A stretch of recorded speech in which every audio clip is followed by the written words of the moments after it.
Accessing archive. Authorizing.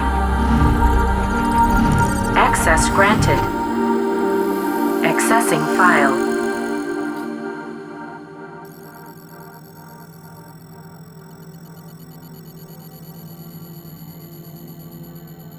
You pretty much only go by Jagwired? Yeah. 'Cause I don't especially, even know. I don't think I know your name. I think a lot of people don't know my name. What's your name? My real name is Jamie. Jamie? Yeah, and Jag is actually my initials. Okay. But Jagwire is what I go with whenever I'm doing art shows or events, because that's I'm taking on a different persona. I don't know how to explain that, but it's like I'm not me basically when I'm creating. I'm just the vessel, and this creative process is just coming out. Okay. Very cool. Where did the name originate? So I used to have this recurring dream of this big cat when I was a kid, and it terrified the hell out of me. Yeah. I was so it just kept stalking me in my dreams, and I really just could not handle it. They were so intense; they would wake me up, and it wasn't until I got older that I found out what it was, because I was like, oh, it's a leopard or something, but it kept shifting between these beautiful golden and black spots to this all black color, and it just kept shifting, but it would stare at me. It'd, like, just walk around me and just stare at me. And so when I got older and started learning about Mexico and South America and stuff like that, I learned about the jaguar, and it was just like, it was like recognition, and I was like that. And so I met a visionary artist, Andrew Gonzalez. Okay. He teaches in Vienna, but he's from San Antonio. His work is amazing. He's very like based in the white color, right? Yeah, so he uses it's basically taking away a subtractive method. Yeah. So he like covers a gesso board with paint, and then he starts to take away layers with an eraser, and then he'll come in with the finer details. It's all like airbrush, very fine. Okay. Looks like porcelain. Yes, it does. I remember that much. Yeah, and he was very much like, you should keep pursuing art. You should do more. And he just met me one time, and I wasn't doing any art at the time. I just happened to be drawing a sketch on the back of a receipt, and he saw what I was doing. He's like, "Do you have more? Do you have more art?" And I was like, "No." And then I started having, like, right after that meeting, it was almost like a kickstart. Like, I started having those dreams again about that cat. And this time, instead of being afraid of it, I was curious, like, what are you? Why are you coming to me? And I'm really big into learning about Native American cultures and our animal nature. And, of course, that comes with the animal totems and animal spirits. And that was what I resonated with the most. So the jaguar is my spirit animal. So you spell it a little different, though. Yeah, so when I first started, I was going by just Jagwire with the regular spelling, but I kept running into people, especially in San Antonio. I kept running into jaguars of all different types. I met this meth head named Jaguar, and so I was like, I need to play around with that. Sure. And my friend was joking about the fact that I looked really wired when I would do art, because I'm just like in this zone. And he's like, you're up late at night. You're like, have this energy, and he mentioned wired. He's like, it's like you're wired on something. And I was like, oh, it clicks. Jagwired. Wow. Yeah. So the spelling changed to Jagwired. Very cool. So that's awesome. Yeah. So about your story here with a mentor or a maestro or someone that kind of gave you this affirmation. Yeah. That happens to a lot of people, I've noticed. Like, somewhere along the line, like, they have this hobby, they kind of want to pursue it, but they've never really had like a real validation in it. Yeah. And then someone that they respect comes up and says, oh, cool, like, keep going. And you're like, that just doesn't happen for no reason. Like, there's a reason. It just takes one person, and it could be very small. It could be very, very minute. And it's just paying attention to those signs, because we have signs come to us all the time. It's just when we start to see it that, when it's like really in our face, that's when we notice it. And sometimes it's either too late, or sometimes we latch on and it takes us for a ride. And for me, it took me for a ride. Yeah. and why not do that? Yeah. Because this is our one life, Yeah. So much better to just go for that instead of wonder and And then one day when you're old, you're like, maybe I should have did that thing, like that thing that was calling me. I think that's a little bit of the glimpse of insight that psychedelics allow you to see, is what life is. It's this thing. It's mega important. It's mega sacred. And do with it what your heart wants.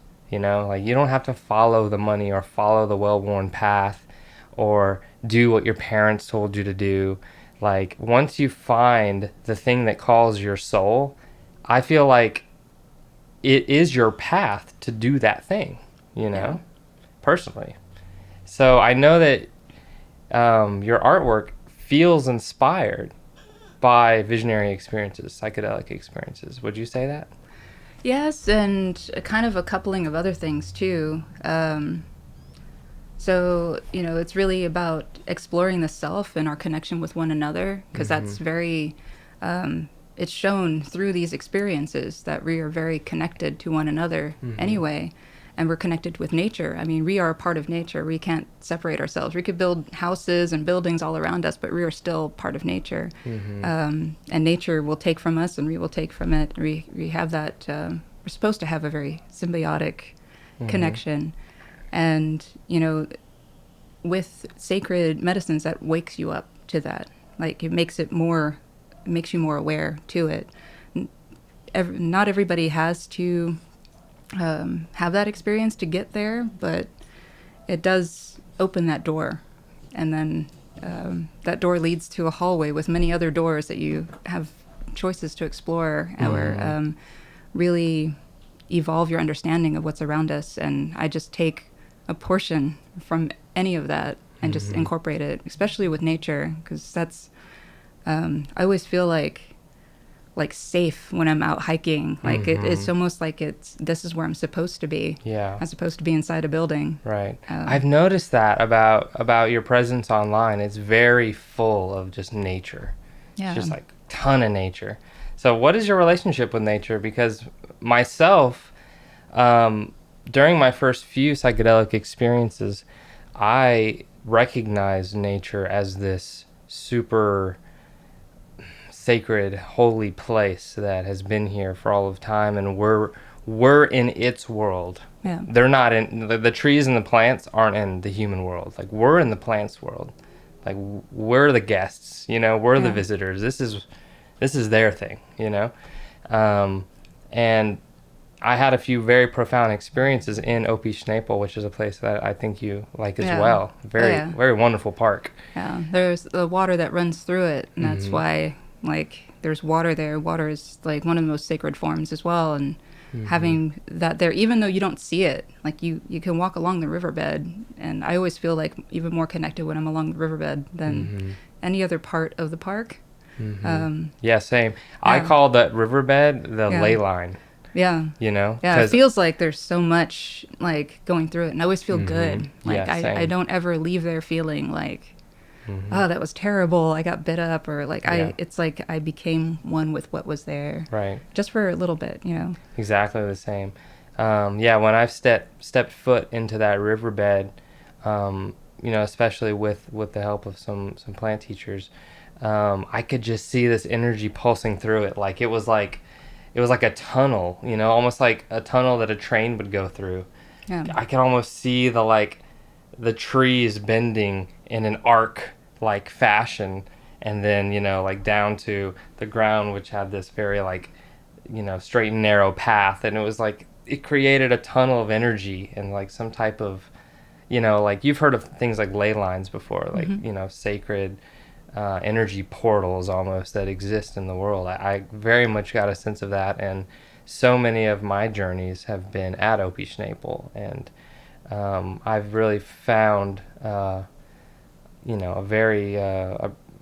lot of appreciation for nature and what it has to offer. I almost see it as a cathedral when it's transformed into this place. It's hard to describe that place that you find in those altered states, but it's basically like a church, Yes. Instead of just a physical building, and you can find what you consider church anywhere, and it's basically a place that you feel, connected and feel safe or just feel like you are meant there, you know. And everybody needs a place like that. And I always find that in nature. I find that in hiking. I've been camping when it's right at spring equinox, and that's probably one of the most profound times to be out in nature is when everything starts to transition from winter into spring, because everything's growing, all the birds are chirping, the butterflies are flying around. You know, there's something about it. It's like it's waking up, and it's like its engine is gearing up to do something, you know, very profound.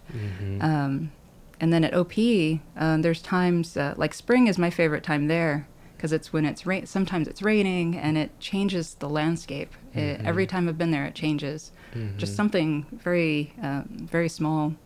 So I photographed all the women of the animal spirit series that I'm doing in that park. And I was doing back-to-back days of photographing there.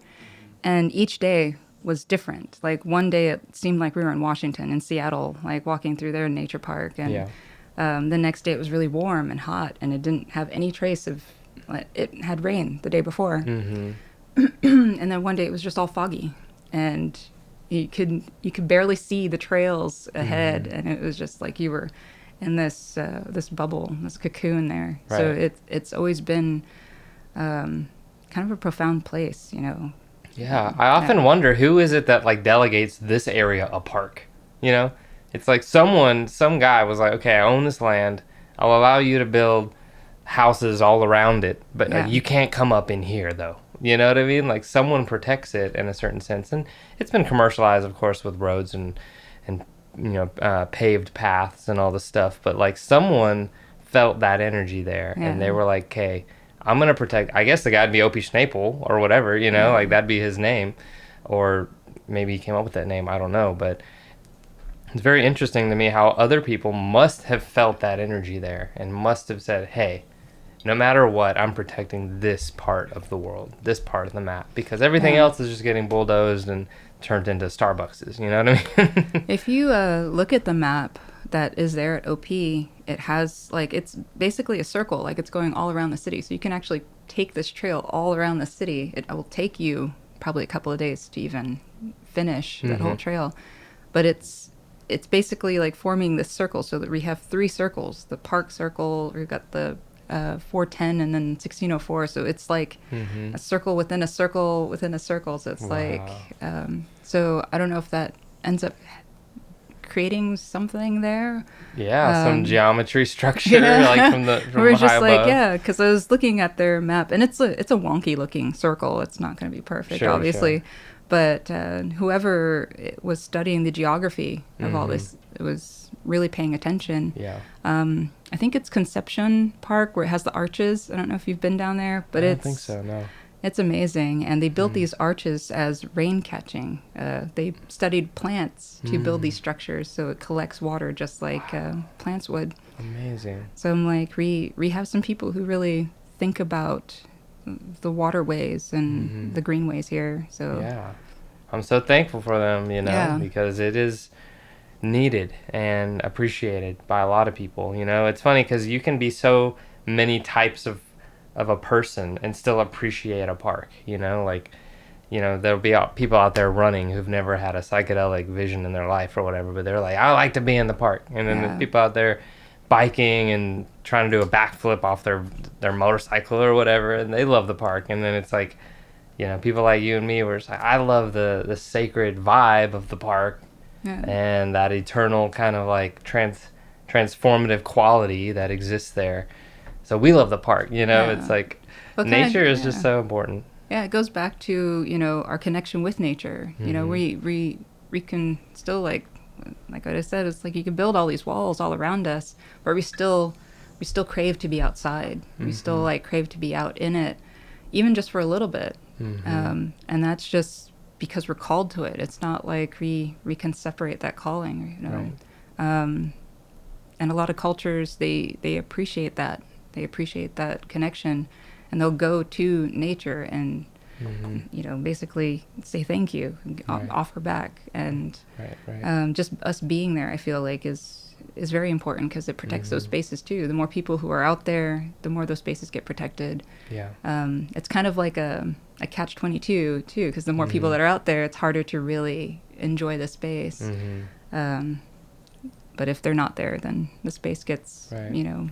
It's so weird though claimed. how I guess maybe mindset can shift what nature is to people, because you know, I feel like a certain percent of the population views parks and being maybe alone in a park as a very dangerous thing. You know what I mean? Yeah. It's like, oh, I could be mugged or stabbed or shot or killed by a bear, or like all these random like fear type thoughts. Yeah. And then another person will be like, I want to be alone in the park. It's my safe place.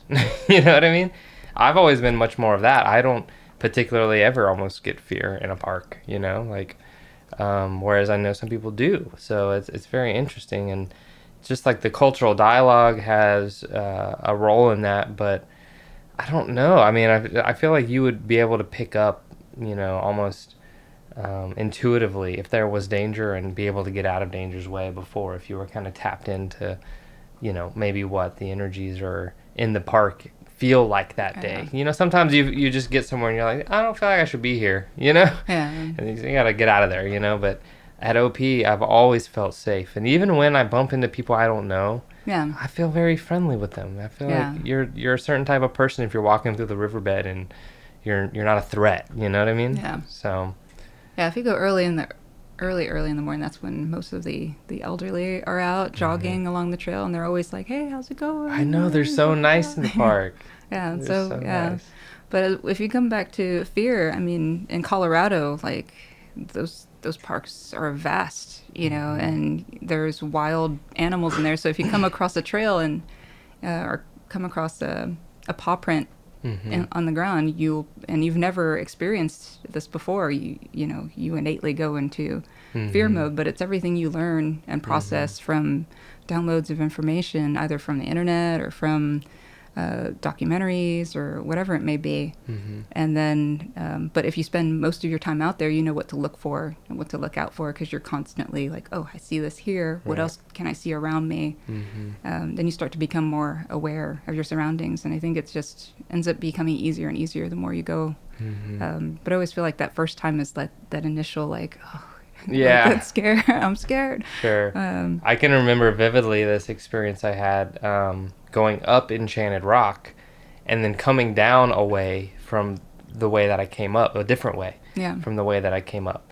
And I kind of got lost, and the sun was going down. So it's like slowly getting darker and darker and darker. And I'm still like, I have no idea where I am. Yeah. I know down is the way to go.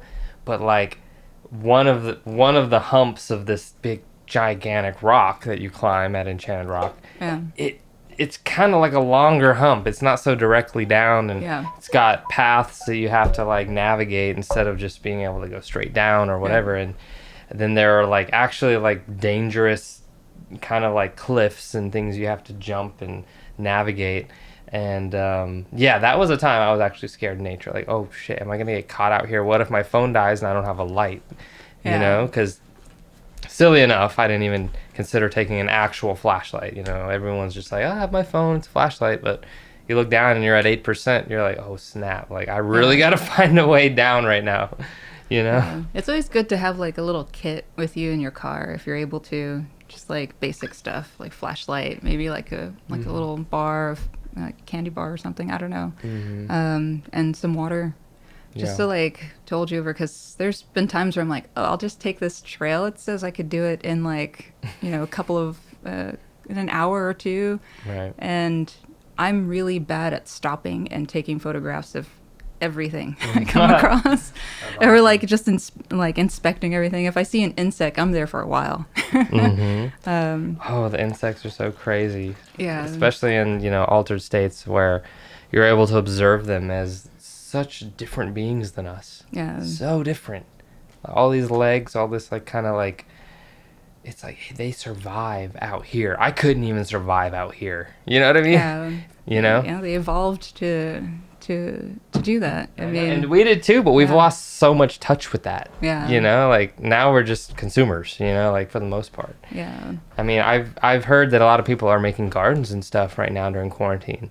Yeah, So that's cool to hear. There's a lot of people digging up their backyards because now they're like, I have all this time, and I think it's really good that they are because there's something about it that really takes you out of your head, and you could be working in your garden for a few hours and not even realize that a few hours have passed. And it's much like the creative process. Once you start, it's you forget time. I call it time traveling because Yeah. you're just 1 minute you're like, oh, I've got one more hour, I'll just knock it out in an hour.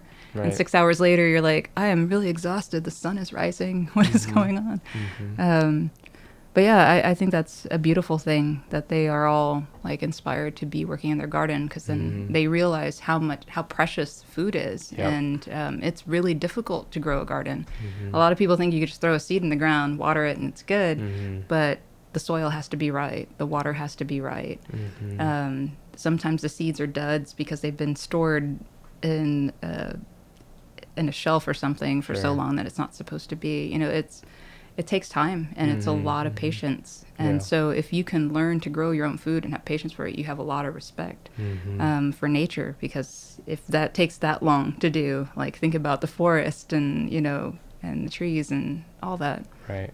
I mean, with everything that's been going on, I mean, the silver lining in all of it is our nature is given time to breathe, you know, because we're not creating so much noise. Right. I don't know if you noticed it, but when I was that first like week of stay-at-home orders, I was walking around and it was like the birds were singing much louder. Like it felt like everything was just more like I can hear the birds a lot clearer. Yeah. Like there's something different. Like I felt it in the air, and it was mostly from like the trees and from the plants, and it was just like, oh, there's something different. And they seemed like they were brighter. Like Yep. Yeah. I've had that experience. I leave my window open here some mornings as I'm waking up, and I've been kind of on an early morning schedule lately, really enjoying that really quiet time in the early AM.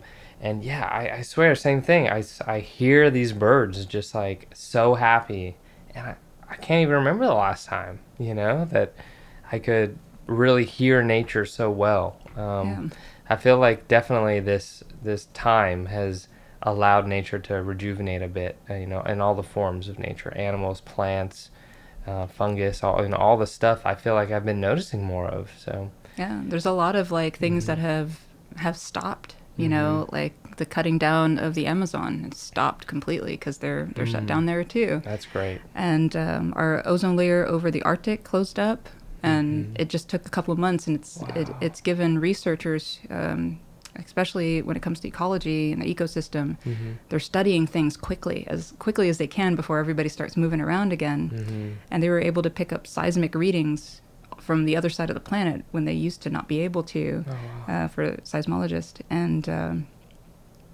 it's just you can see how much of an effect we have on nature, and how we can have the ability to repair it just by taking one action, you know, even though that wasn't what we had intended to do.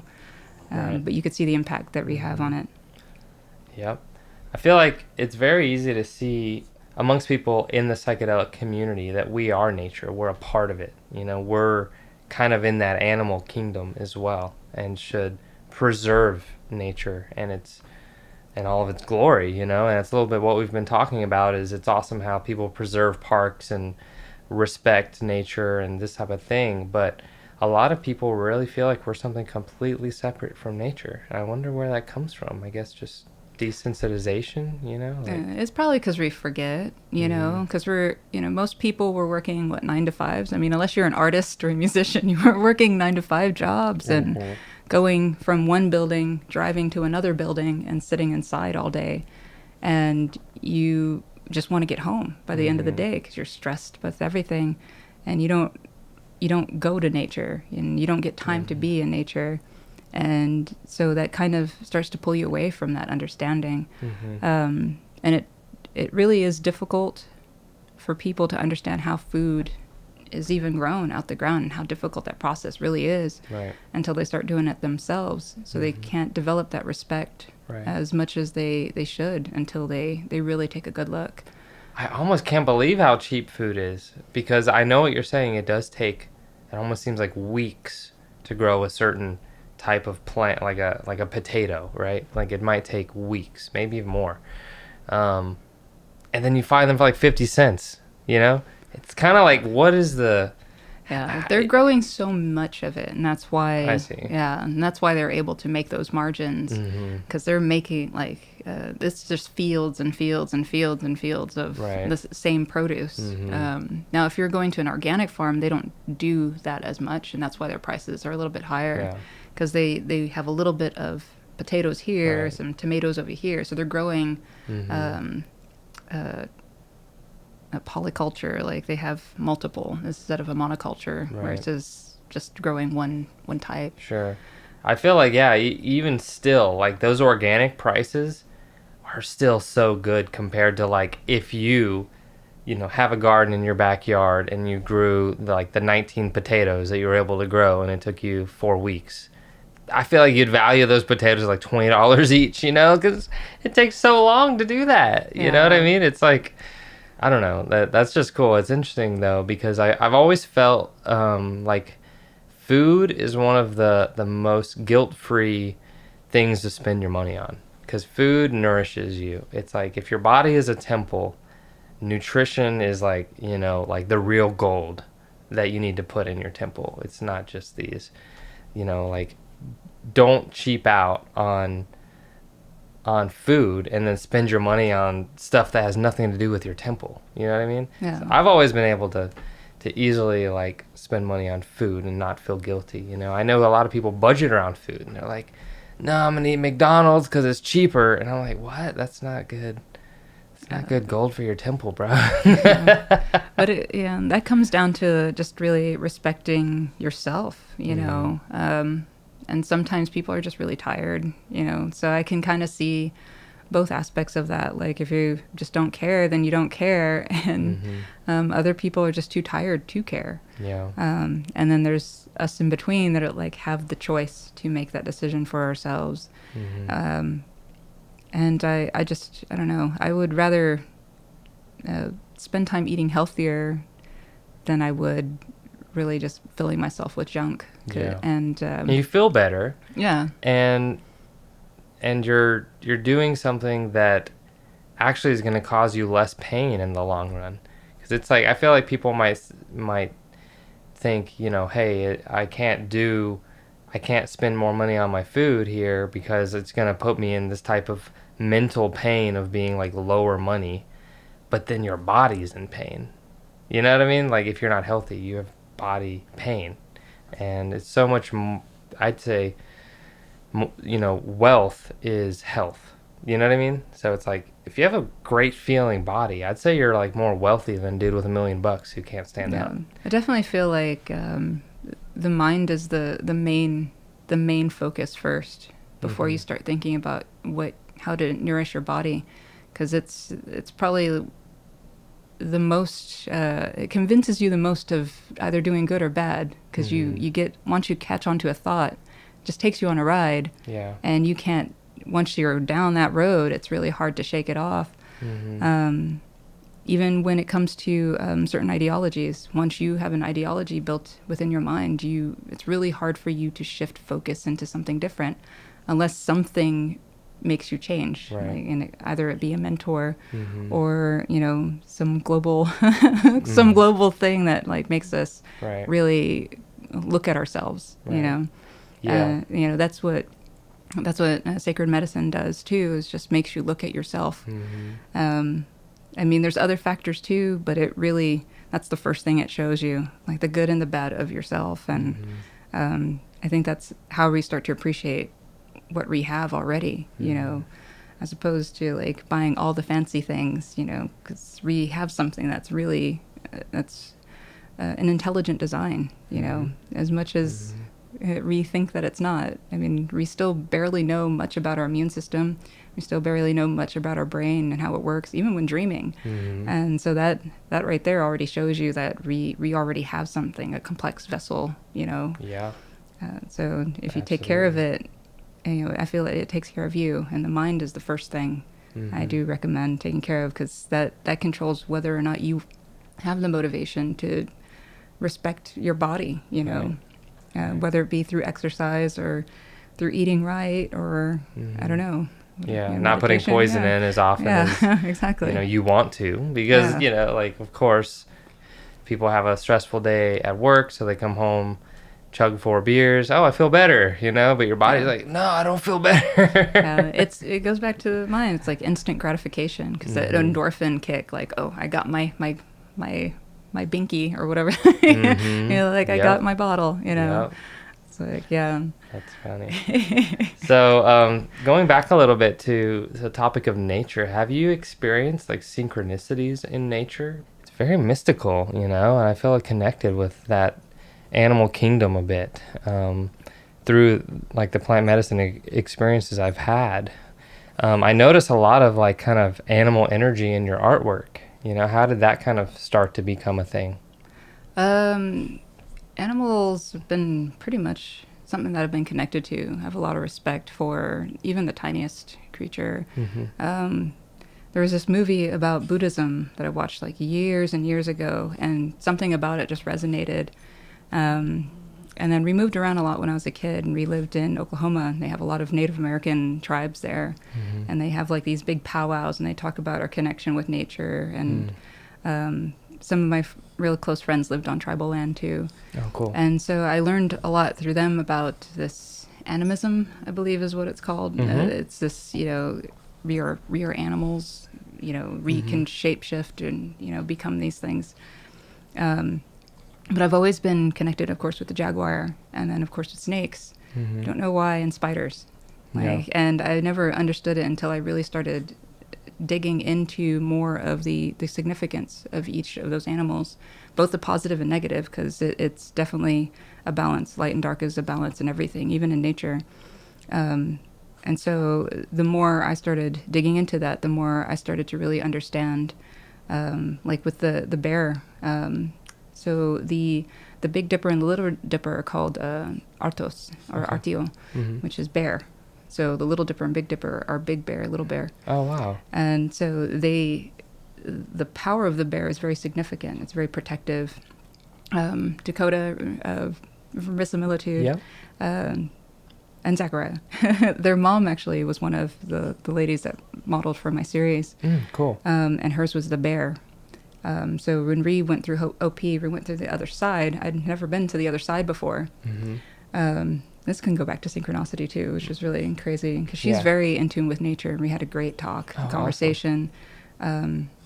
Ryder, I believe, is the younger brother. Yes. And he was looking for snakes everywhere he could. So he was like lifting rocks and going through snakes. And we found this thicket that looked like a den, like a bear den. And I took a photo of her there, and we talked for a little while.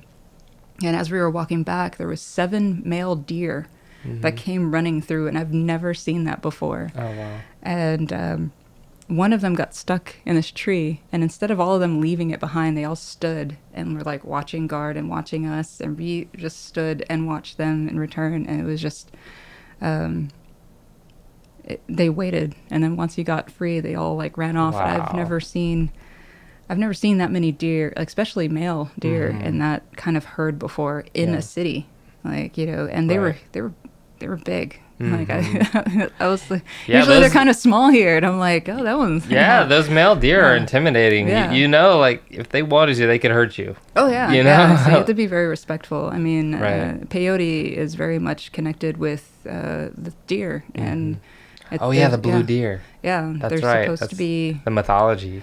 Yeah, the deer is very connected to peyote. I remember there's like a you know, don't quote me on this, but it's like a blue deer that runs along the desert, and every step it takes, peyote grows there.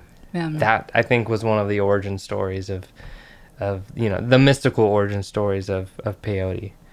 So. Yeah, there's it's a very profound being for them. I mean, birds like the owl are profound in Ireland, in India, in Asia. So it's not just one being worshipped in certain areas. They're respected all over.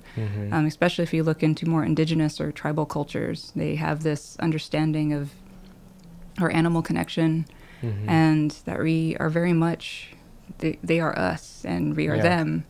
And so yeah, I've always had a connection to animals, but it wasn't until when I started researching more on this series that I really truly understood what that was, and what it meant to embrace any of that. Right. When I started learning about the snakes, I was able to see how snakes are one of the most profound, because they are what they consider the gatekeepers to the underworld, or the gatekeepers to the spirit realm. Oh, cool. And so there's both the good and the evil, or the light and the dark. Yeah. And so you would assume that the one that's of darkness is like the scary one, the one that would, take every bit of you. But that's just the challenge. It's the one of the light that you need to pay more attention to, which is, it's really crazy.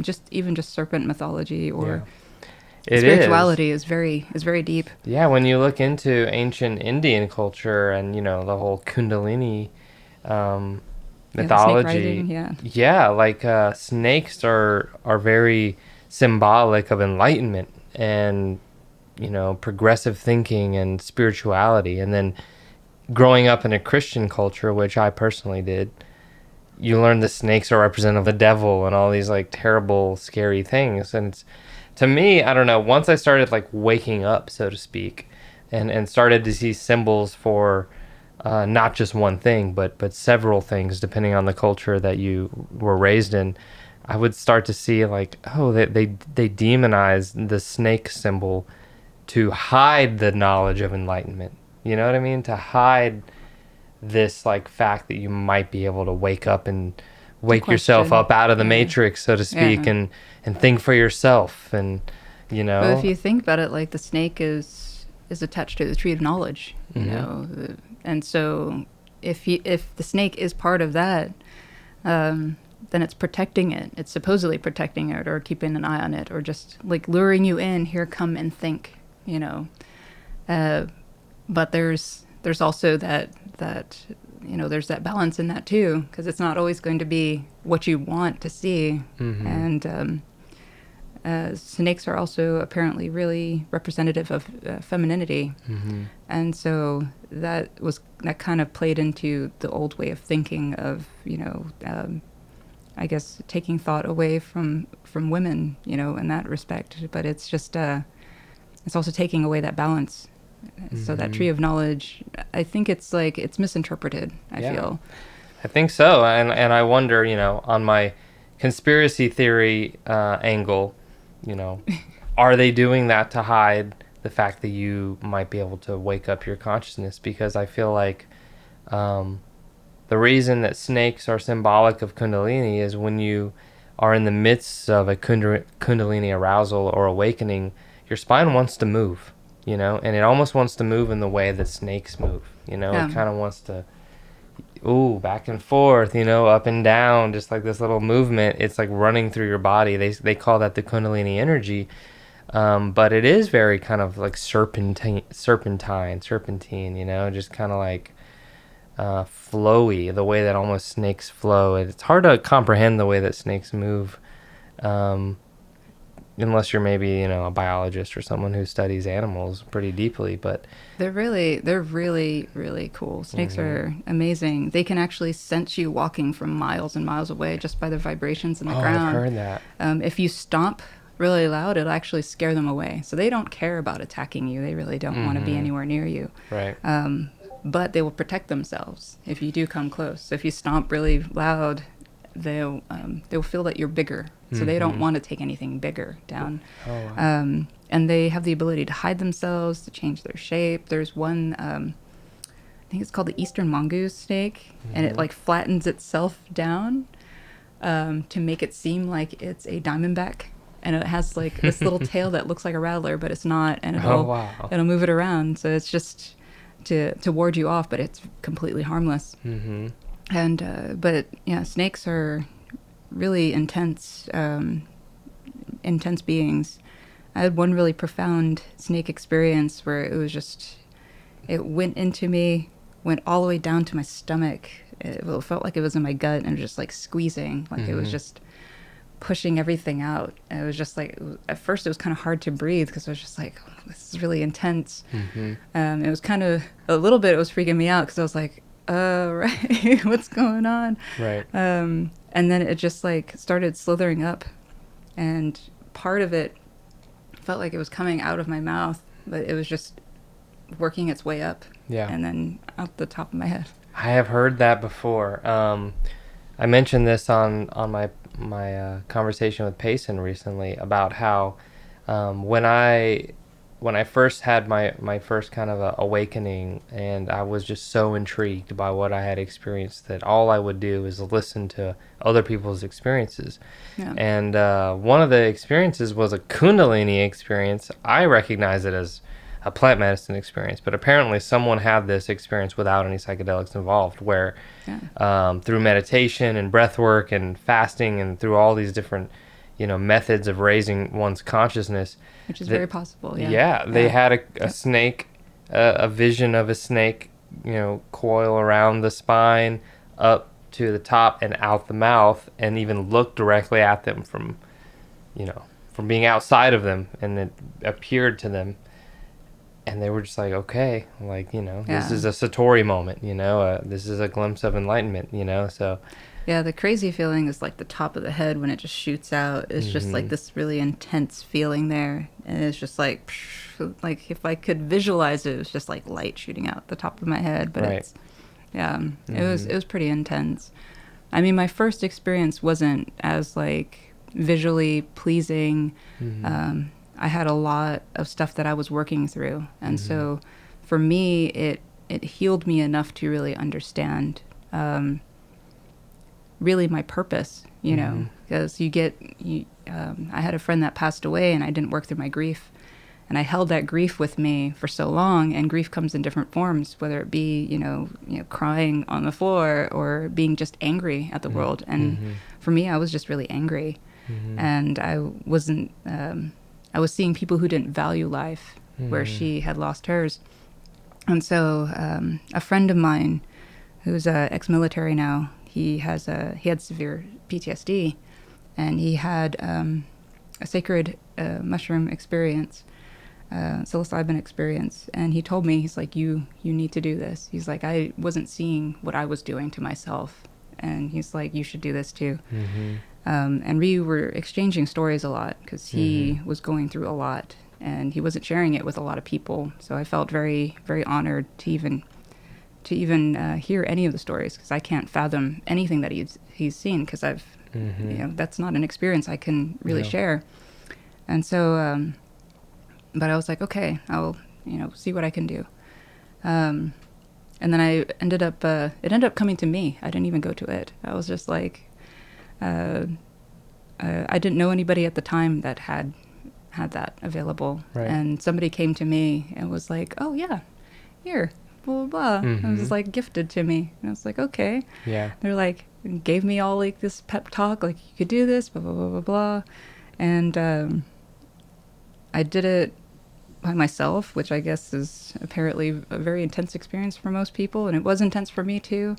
But I came out the other side like, just kind of in a daze, because it was just like processing all that information. And it took me 2 weeks to really like process everything that happened. And it was like it opened up a door that I had closed for so long. And in that door was all these other doors that were like, these were all open to you. These were all these avenues that you could have been looking. Right. And I had that door locked up really tight. And that experience just kicked that door wide open. And it's just a flood since then. Yep. And so now I process everything using that experience. Anytime I come into conversation with people that I may not agree with, I use that experience, because I'm like, I don't know what they've been through, and they could have all these walls up too.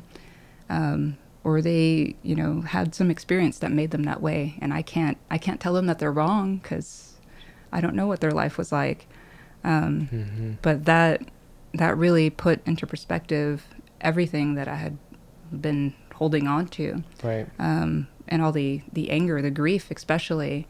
I had this entity sit with me. Like I was in this open field and just sitting in the middle of it. I was in my house, but I was in this open field.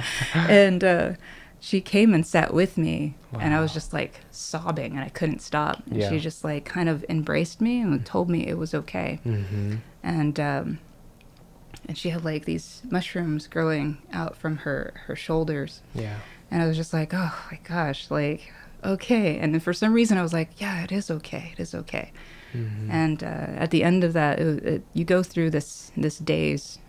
You know, a lot of people call it the ego death. I feel it's less like your process time. Like you just had something take a lot from you. And now it's time to just process. Right. And so it took me 2 weeks to really process everything, even that vision. And I didn't see her, this figure. I call it her. A lot of people get a her, you know? It could be androgynous, and we're just like, oh, it's a her. Sure, yeah. But very Gaia-like experience. Right. And it wasn't until years later that, you know, I started learning about Maria Sabina, and I saw her face, and I was just like, that's the lady in my dreams. So I felt really honored, you know, like this very intense experience, just being gifted that, and I had no idea who she was. I just knew that she was the one that was like, it's okay. Yeah. That's the magic. That's why they call it magic mushrooms, because you literally can't explain the things that can happen. Yeah. You cannot rationalize it. People won't believe you, but you know it happened to you. Yeah. You know what I mean? A lot of people see like the negative, like, oh, you're just going to see visuals, but it's so much more the feeling that you get from it is not as much as the visual experience. I mean, the visual experience can be there, and that you can't take away from that. That's part of it too. But there's something about that feeling that you cannot explain, no matter, doesn't matter how many words there are in the English language or any language. It's really difficult to explain that feeling. I know. And that presence. At a point, I kind of gave up trying to explain it because it's just, it's too hard, you know? Like, I find space for it in certain communities, you know? Like, I've been very grateful to find people who understand these experiences, you know? And again, to have this podcast to share these experiences, because I know there's a lot of people out there that do understand, but it is a feeling. It's something you really can't translate to another human without them also having their own experience and then saying, oh, I know what you're talking about now, you know? And most of the time when we relate, it's not really about the visual aspect of how we relate. It's that feeling of connectedness, that feeling of like we're a part of something much more profound than we can fully comprehend. Right. I mean, we can come up with any name, whether it's God or Krishna or whatever, and it still doesn't fully encompass that experience at all. Right. I always feel like it's nature, just like here, this is my aid for you. This is me being able to help you. Yep. And it's just, I don't know, I can't really give nature that name as well. Like I can't really be like, oh, that's nature as well. But it's the closest thing I can think of. Right. It's funny that the very thing that would show you, you know, that you're a part of nature is a part of nature, and you taking that into your body, and you know, melding yourself with that nature, it shows you what you are, you know. And I'm speaking on the mushroom, or I'm speaking on the cactus, or I'm speaking on the vine. These are the things that show you what you are, and you're like, oh, I'm not too different from this tree. Actually, the tree just kind of stays in one spot, but it's alive, you know. It has duties to fulfill. It has a job here. It rests as well, you know. And we're almost like walking fungus, walking trees, walking plants, you know. And I say fungus because apparently we're more closely related to fungus than we are trees, because they breathe oxygen and expel CO2 similarly to us, as well as they reproduce in a way a little more similar to humans. But I mean, I've totally found that you can access a deeper part of yourself, one that no one can tell you about. No one can tell you that and you actually get the message, without having done it. And it's funny because, again, I talked to Payson about this. We discussed how those people that get this end up kind of creating these religions or mythologies or ways of understanding what we are. And then other people just like quote unquote believe in that because of their faith or the way they were raised or whatever. But the people that have those experiences are the ones that are the seers, that the people who see, the people who have seen those transcendental realms and know that, hey, that's just as real as reality. You know what I mean? Like, as the normal daily life that we're used to, like, these realms are just as seemingly real. And I mean, I know science tries to discount that, but what's real to you is real. And especially in the way of, all of the past ancient cultures and thinkers of the past, they didn't have this kind of like scientific rubric to like check mark. Oh, can other people verify this? They were just like, I'm so sure of this, I'm just going to write a book. You know what I mean? I'm going to be Socrates. I'm going to be Plato. I'm going to be like someone who really like lays the groundwork of every philosophy to come.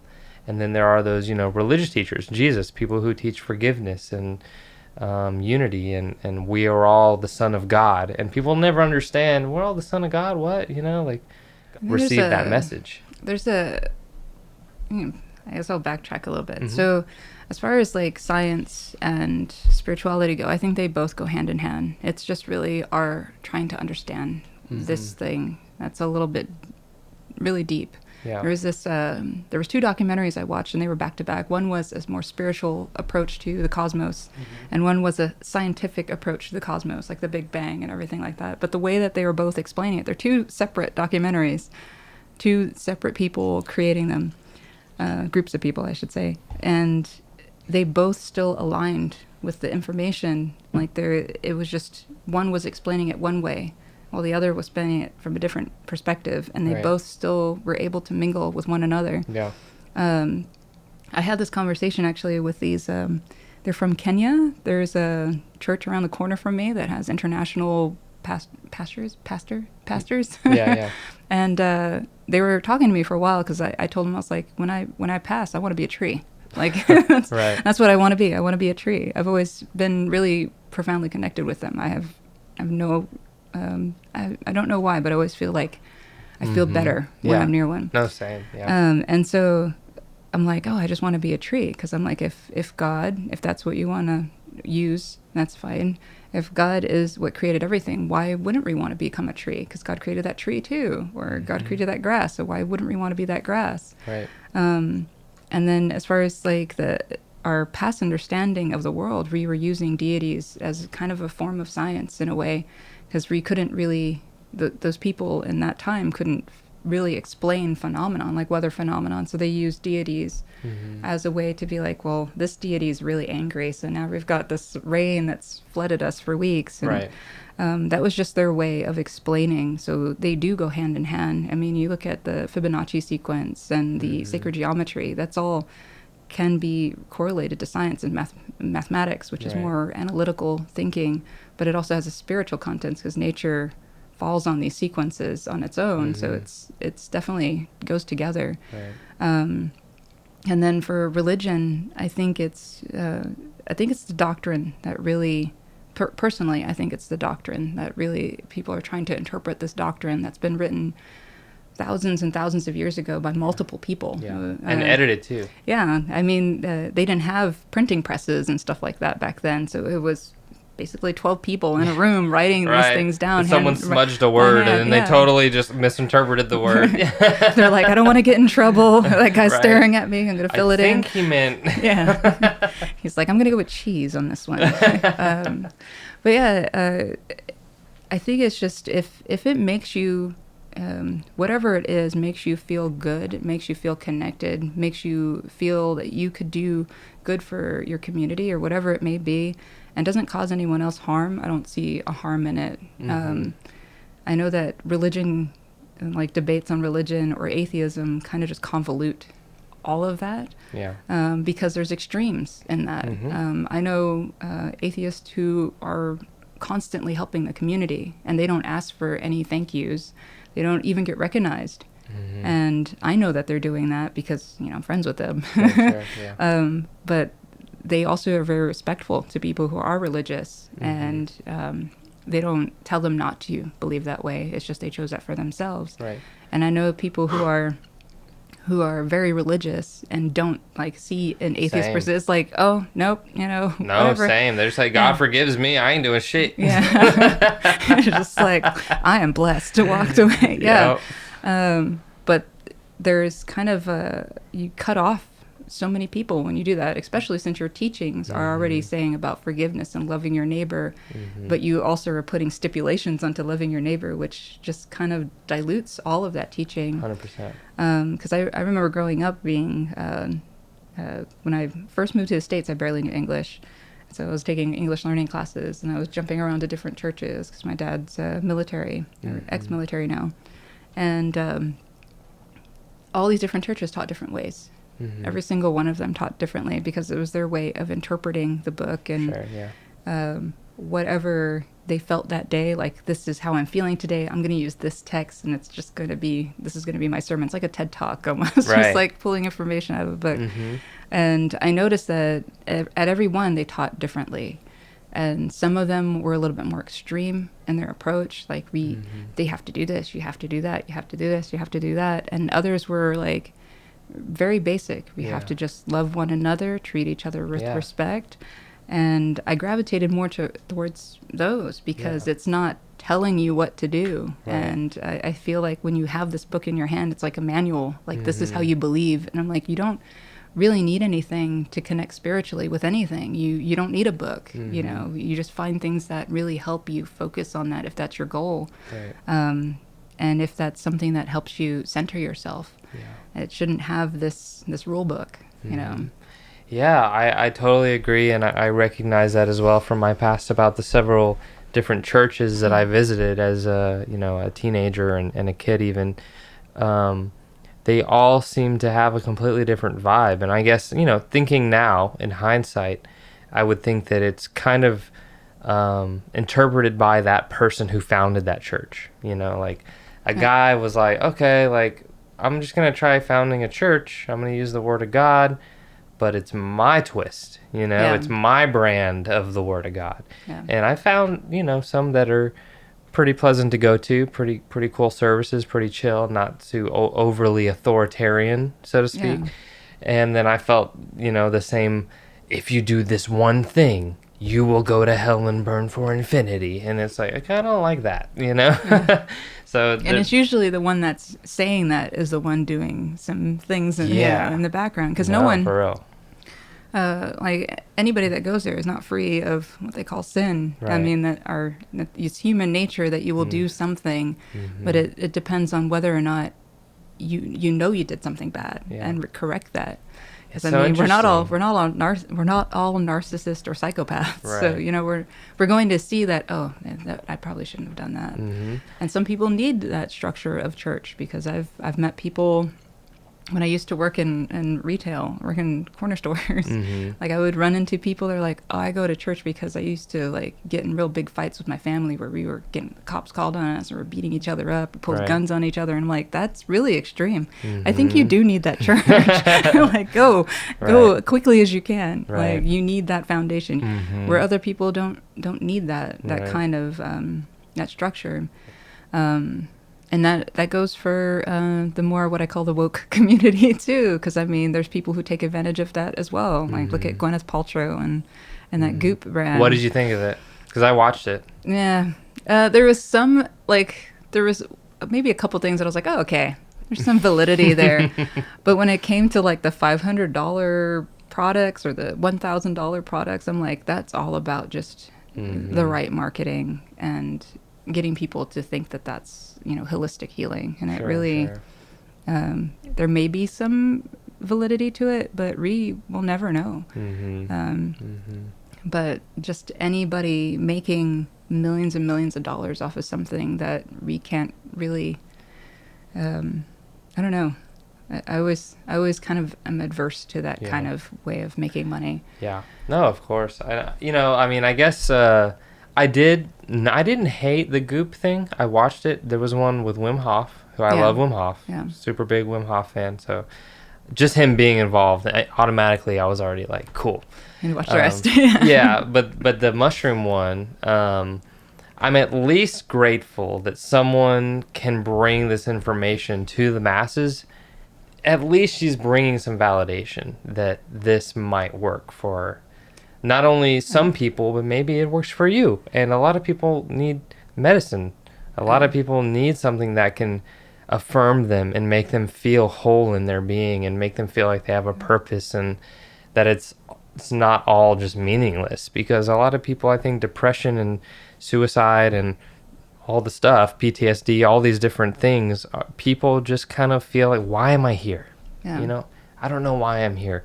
I feel so grateful for psychedelics for showing me why I'm here. You know what I mean? When everything else falls away and what's left is the things that you love. You know that the things that you love are your soul's compass. You know, I love music. I love podcasts. I love community. These things stood out to me as the last things remaining that I could recognize, you know, once everything fell away from my ego and all the things I thought I'd be, just kind of like, do I love that? Do I love that idea? You know, like I used to think, you know, I'd be some computer tech, you know, it's like, but then once everything fell away, is that what was left in my heart? Yeah. It wasn't. You know, like music was left in my heart, and music was this thing on the back burner. It was this like, well, you know, I'm going to be a computer tech because I got to provide, I got to do the thing I'm good at. I'm not really good at music, even though I like it. But then once that, you know, the table turned, I was like, I have to get good at music because it's my path. Like it's my soul's compass is turning me towards music.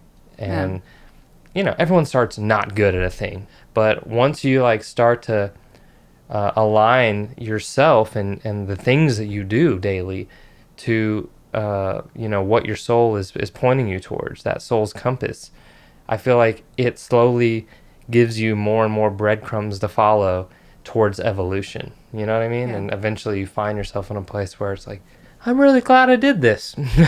Maybe it took 5 years, maybe longer than that, but like, wow, I feel so much better than like that path I could have taken, that safe path, you know, like, but that wasn't the path for me, even though I thought it was. Sometimes those hobbies and those passions and those things that you love are what you should truly be chasing, not the safe thing, you know, and that it's an unsure path. It's like, you're a little bit like, how am I going to make money? You know what I mean? But the thing is, you know, your soul's wealth is so much more important than this paper dollar that some dude invented and said, I'm going to use this to make trade easier, you know, and so many people put their whole life into that. And I'm not saying money's bad. I'm not saying money is like the best thing either. It's a middle ground. I think money's neutral. You can use it for good. You can use it for bad. But what is important and what you're going to look back on when you're in your deathbed is, did I have a good life? Did I follow my dreams? Did I follow my passions? Did I do the things I wanted to do? Or did I just play it safe? You know what I mean? Yeah. I mean, I've always had that's this, there's always that question when you're growing up. It's like, what is the meaning of life? And even some people that are much older than the both of us combined are still like, what is the meaning of life? And I've always thought it wasn't until a little bit later that I was like, life is life. The meaning of life is life. Whatever way you decide to live your life, that's the meaning, you know, the meaning of life. And with art, like even for art, I was torn between doing art and doing something else. And of course, so like working a 9 to 5 or working, I wasn't really working 9 to 5, so I was working really late night jobs and stuff. But that takes a lot from you, you know, doing those things. And when I started really taking my art seriously and started thinking about doing that full time, it's a big leap of faith. It really is. Right. But the work that you put into it is much more significant. It's like if you have a small business and been working on it for years and years and years, you realize the value of it to yourself because you put in the time, you put in the work. Right.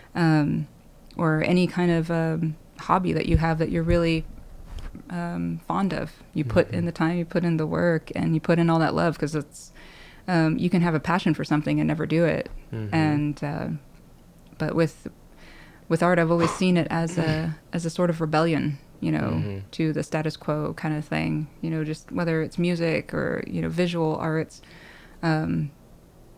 So even with right now, I've been running into a lot of artists that are like, how are you still creating? How are you still making art? And I'm like, I'm working with this change, and as opposed to working against it. I mean, change is inevitable. It can come now, it could come later. It could come for all of us at the same time, or it's just, you know, each one of us gets something different along the way. Yeah. And it's about working with it. And so for me, with everything that's been going on, I've been just working with the change and creating where I can. It was hard that first week because I was like, what's the purpose of making the art if everything is going the way that it is? And but I started focusing on where I can utilize my craft. And that second week I started painting masks. My friend was making them, and she put a lot of love into each one of those. She was working really hard. Since day one, she's been making masks. So she's probably made over 400 masks by now. Nice. So she was like, hey, I'll make you some. You do what you want with them. And I told her, I was like, you know, I'm going to paint them for the food bank, do a drive, an auction. That's awesome. And we raised $420. Wow. Which is, hey. 420, baby. Yeah, so I did the donation on 420. Wow. So 420. Legendary. And it equals to about 2,900 meals. Oh, cool. And so I was able to like see a little bit more the value of what I was doing, because you know, after a while you start to see your this is a struggle with a lot of artists, is I just want to create. I don't want to make the money for the art, but if without the money I can't get the art supplies and the tools that I need to continue creating or to even support myself. And so yeah, there's value to money, but that doesn't have to be all your value, you know. Right. And so I just doing that was like a spark to keep going. And then bringing some beauty into something that was kind of scary for a lot of people, you know, like we were so focused on this, what is it? What is this information? And then it just, we got this, this download of information, whether it was good information or bad information or somewhere in between. And it really was a high anxiety for a lot of people. Yeah. For me, I'm pretty you know, even kilter when it comes to change or to anything. So I'm just like, all right, what can we do to work with that? And, but I know a lot of people who aren't that way.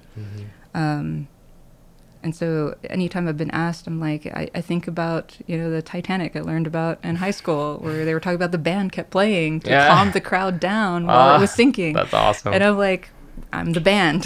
I'm like, just keep creating. I love it. And there's been a lot more appreciation for art in this time frame, because you know, we're very visually stimulated as human beings. We just love the visual experience. And that first couple of weeks, I noticed it with all the new people following the art pages that I was a part of, or just my page in general.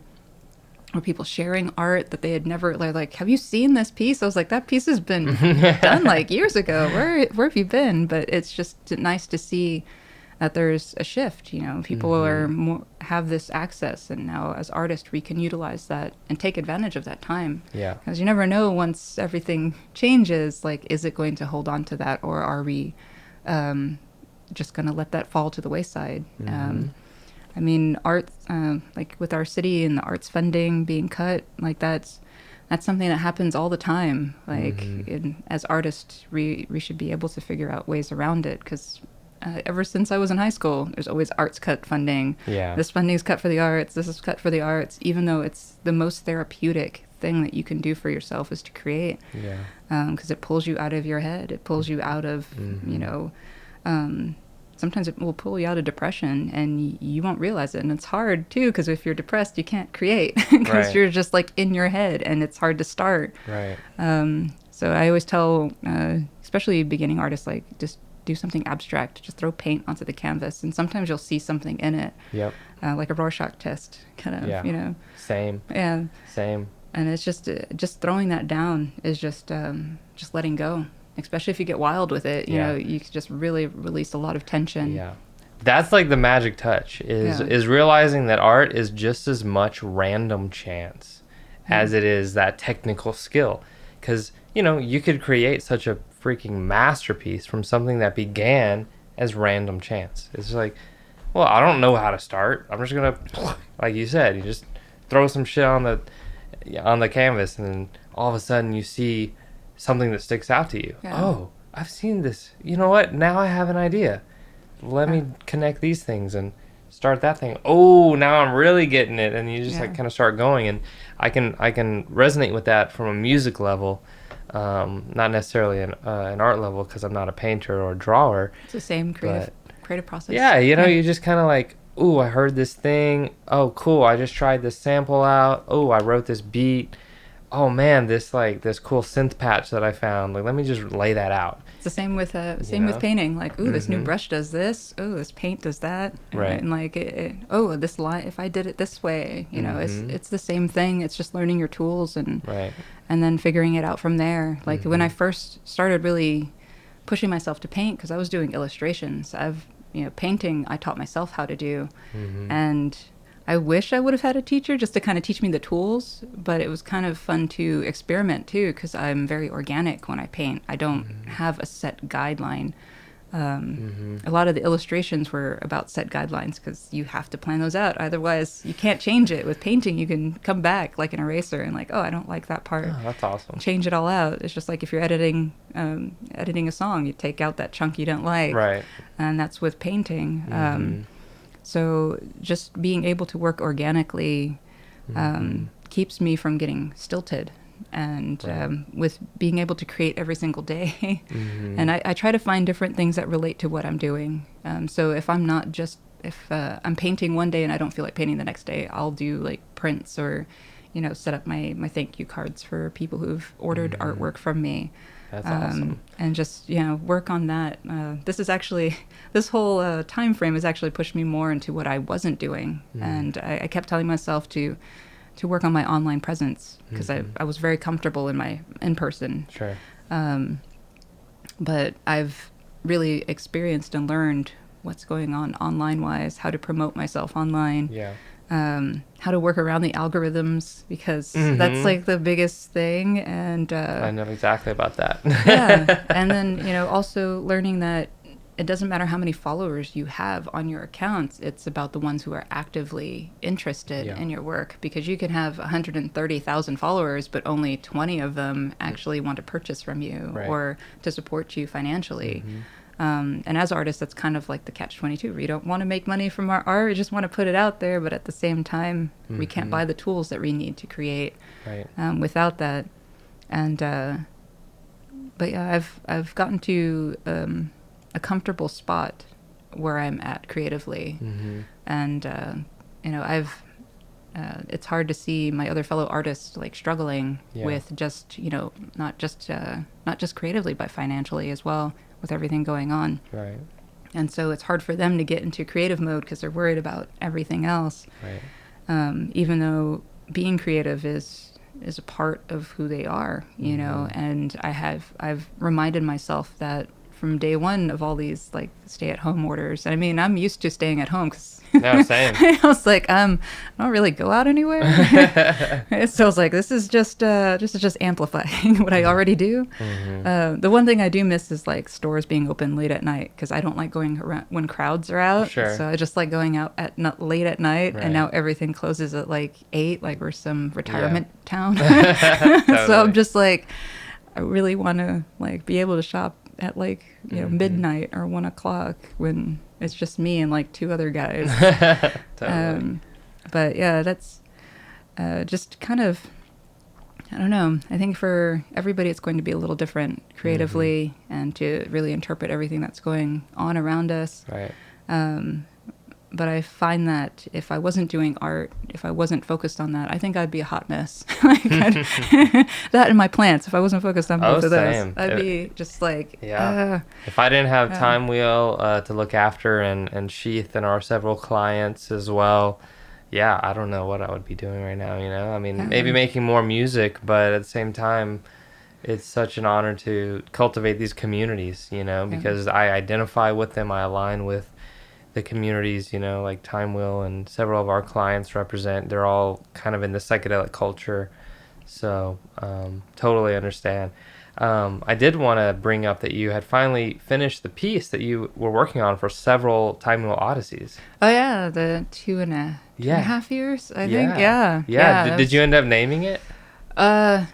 Yeah, I did. I forgot the name. It was like I think it was like Gaia Rising or something like that. That's cool. It was just like, it's one of those, like, I finished it and then I went straight into doing the auction stuff. So it was just like, I wanted to get it knocked out. 2.5 years. That's crazy. Yeah, that's awesome. And it traveled with me to different festivals. Some festivals in Austin and Dripping Springs, and I actually got to paint it to Suda Aya, who I've been listening to all last year. Oh, cool. And in November, he was at Astronauts Festival in Dripping Springs. And it was by chance. He wasn't even supposed to be there.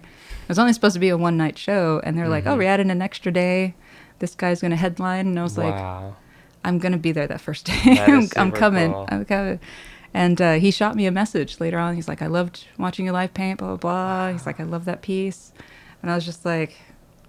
Yeah, everything. I love that piece too. Everything was just aligning. That piece is very special. It has a lot of energy in it. I think people don't understand that about art and I love that about live painting, is that it travels with you to all these energetic environments. It's absorbing all that energy. Yeah. It is. It totally is. And that was kind of the hard thing about finishing it, because it was my live painting piece. It wasn't something I was working in the studio painting, and this was the only time that I painted it within the studio setting. So it was just like, I put on some tunes of some local artists just to feel like, I was, that I was there. That's why I asked for that, hey, drop your links for music. Oh, that's right. Yeah, so I was listening to a lot of locals.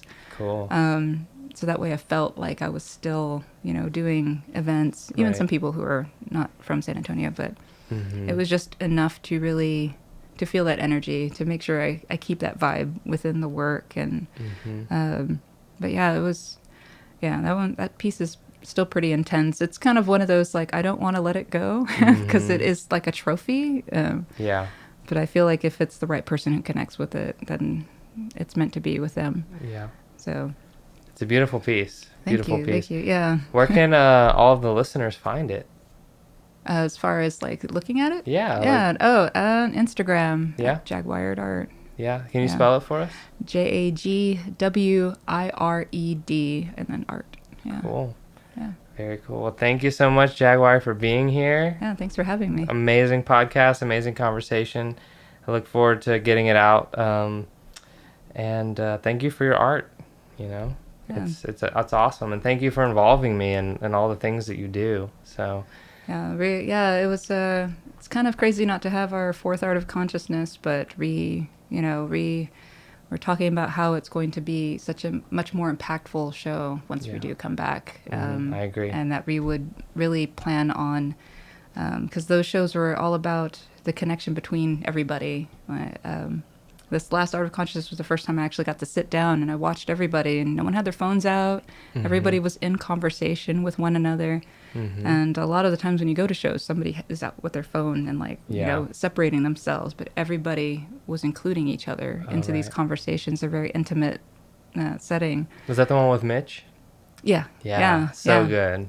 Big shouts to Mitch. He's awesome. Yeah. I was on a call with him today, and he got me in a room with Stan Groff. Oh, awesome. So that was incredible. Like he's a psychedelic legend, man. Yeah, you're just like, hey. Yeah, I was gonna I don't know what to say. You fangirl it. Yeah, totally. Yeah, but that's one of the things that I can't wait for, is just to be able to get creative in a live setting with, other fellow creatives that I'm pretty sure have been itching to share everything that they've been working on behind closed doors. It's definitely different when you're in person as opposed to these screens and monitors and stuff. Yeah, the screens are great. They keep us connected in a certain aspect, but there's no way you can ever replace in person. And I'm grateful for this experience. I know it's been challenging, and I know a lot of people are facing dark times right now, and the loss of loved ones and many things are happening that are very challenging and very character building. But at the same time, it is happening, and there's nothing we can do about it except kind of learn from it. So I am grateful that when things do get back to quote unquote normal, we will have more appreciation for those little moments. Things maybe we forgot about how important they were and kind of got maybe even accustomed to, or what's the term? Taken for granted. Just like being able to be out with people, like. So many times I just stayed in because I was like, I don't feel like going out tonight. And now it's like, I would give anything to be out there, Or the times when you're out and like, I wish I was home. Right. And you're like, now I kind of wish I was able to go out. Exactly. Yeah. I mean, everything that's happening now, you just have to, find the silver lining, find what it really means to you. I mean, everybody's going to go through some sort of struggle, whether it be, financially or mentally. I know that mentally it's the hardest for a lot of people. And so we have to be mindful to check ourselves then, to separate ourselves from even social media when we are finding ourselves in those times. Because right now it's like a bomb got dropped off and it's just like scattering throughout. And it's interesting to see how many people don't realize how the algorithm works to just keep fueling what they see. Right. And it's not necessarily the algorithm's fault. It's programmed to learn us, basically. And right. So it's us programming us. Exactly. It'll be, I think it'll be fine. I mean, we have people all over the world working together, and we have people doing things for charity, in large groups, and some, like a lot of women and men that have been sewing masks since day one, when other places were failing in that. And we have to appreciate our neighbors in that way, because they were doing that all from their own pocket. There's a lady locally, I forgot her last name, but she goes by, her name's Sarah. Okay. She started a grocery shopping hub. Was right at day one where she noticed that a lot of the grocery stores were getting depleted of toilet paper and stuff. She started this page, and now it's like, I think it's like 500,000 people on this page. Cool. And then she was part of Hippie Helpers, which they get food and groceries to people who can't leave their homes, like the elderly or people with immunocompromised. Yeah. And they've helped so many people, even though they are dealing with their own things. She's laid off from work, so is her husband. Their house is in foreclosure, and but they are still taking their time to help somebody else. That's even with everything against them. And that just shows, like, we may have this change, we may go through ups and downs with it, but it's our perspective on how we approach it that really makes a difference. And to not focus so much solely on the people who may be pushing this negative or whatever kind of agenda, whatever it may be, and to actually give a lot more focus to the people who've been doing good, who've been helping the community since day one. And continue to do so, because those people kind of get forgotten about when we start to open up again, or when we start to get down these rabbit holes of information, and we forget about them. We forget that there's still good people out there, because now we're focused so much on the negative. The negative is like a car crash, because when you pass it, you're just like, what's going on over there? I want to know. Right. We get all curious, and then and it just, we don't focus on what's ahead.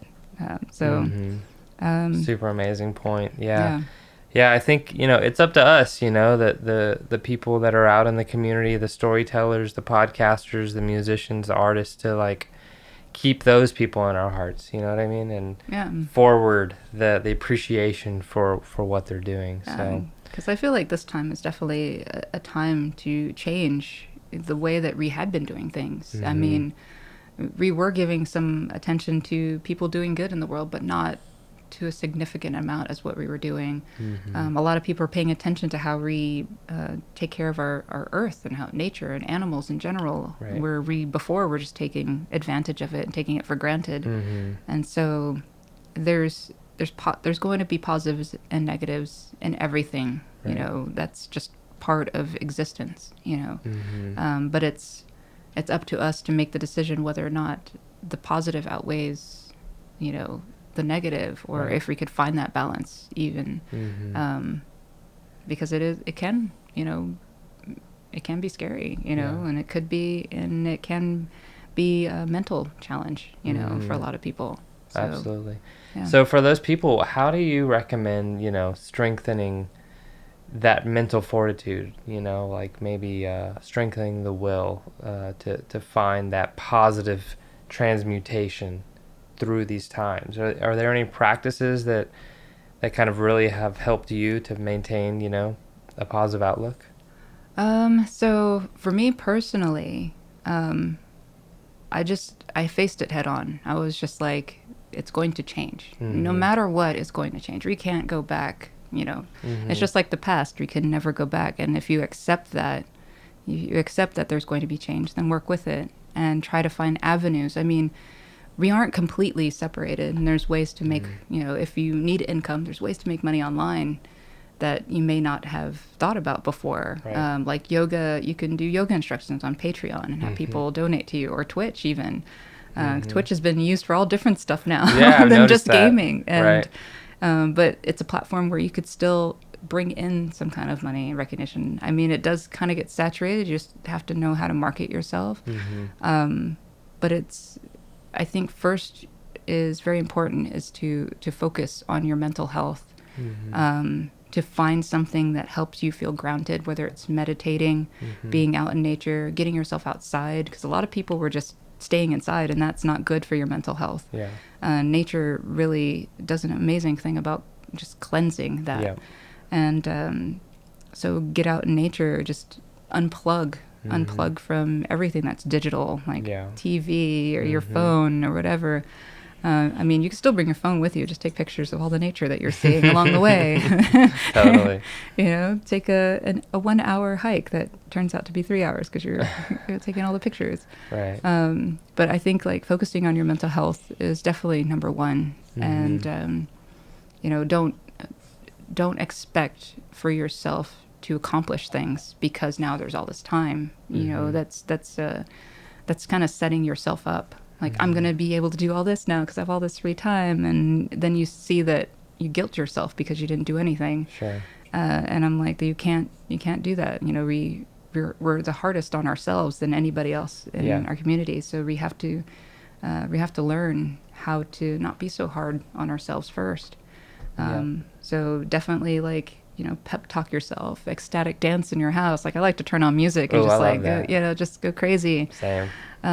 Just to kind of like shake it all off because, you know, there's going to be days where it's going to be harder, and just you let yourself deal with it. Let yourself, you know, shed those tears, whatever it may be, because holding on to it's not good for you. I know that from experience many years ago. Holding on is not a good thing. And it just keeps you stilted, or even worse.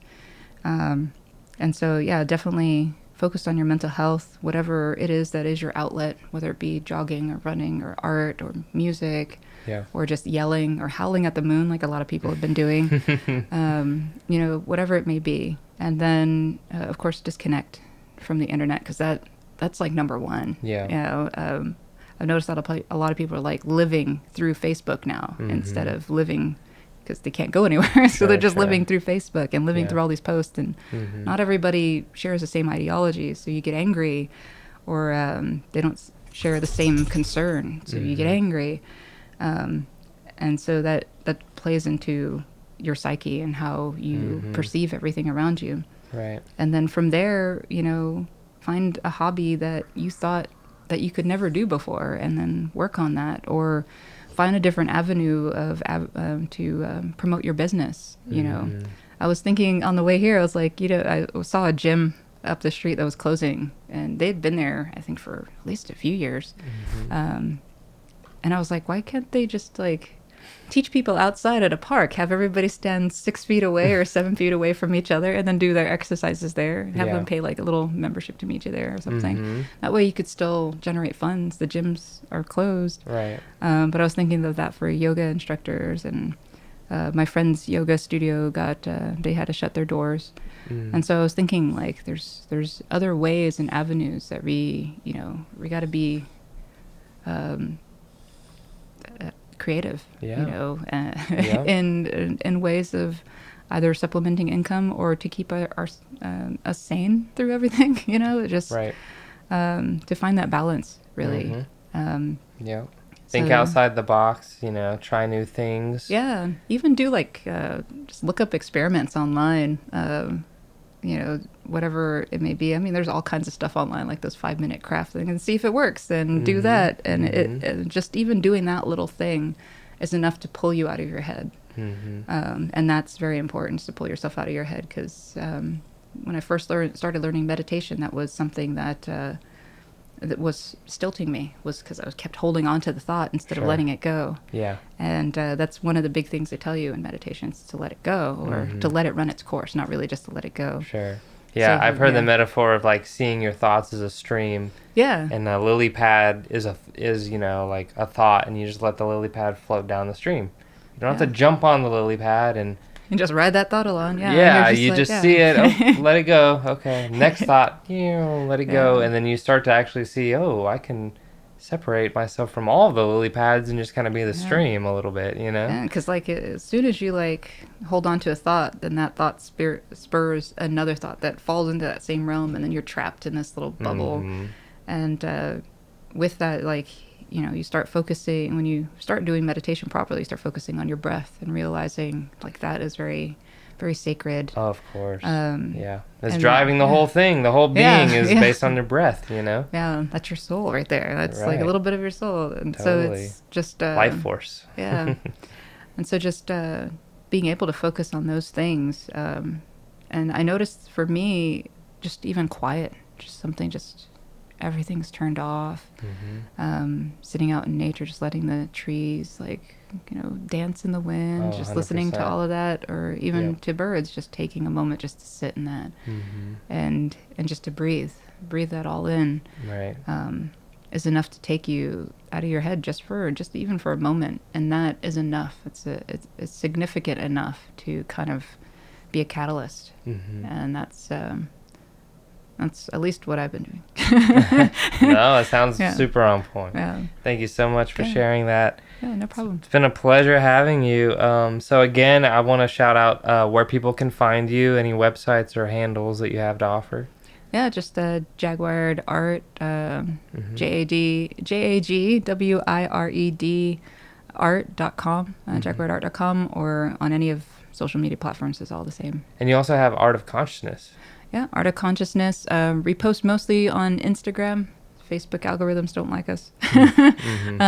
But we try to promote as much artwork as we can. And we're always trying to discover new artists. We're not, we know quite a few in our art community, but we also want to share that love all throughout Texas. Our main goal was to show that Texas was more than just this really conservative platform. Like there's a lot of visionary people that live in Texas, and I resonate with that. Very, very conscious minded, and absolutely in all different forms. Hashtag conscious Texas. Yeah.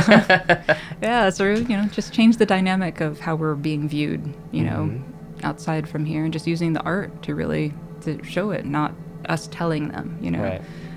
Because people don't like to be told what to do. Yeah. So, but this is just a visual way of experiencing what we have down here. And it absolutely does that. So, again, thank you for all of your time, all of your creations. It's been an honor to have you. And, I look forward to doing this again someday and to the future events.